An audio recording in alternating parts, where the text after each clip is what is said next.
咁呢次北上種牙最大嘅改變係咩呢？呢個問題問得好。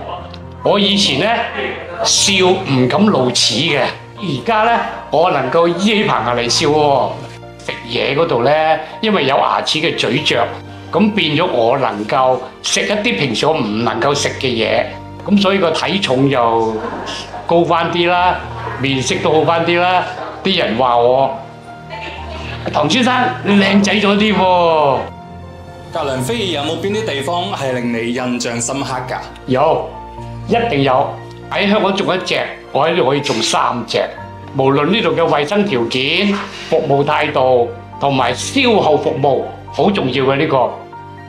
以我為例，售後服務呢，我雖然俾晒錢，種晒牙，裝好晒啦，但我知有少少唔舒服，我上到嚟呢，佢哋都願意同我檢查、同我調節啊。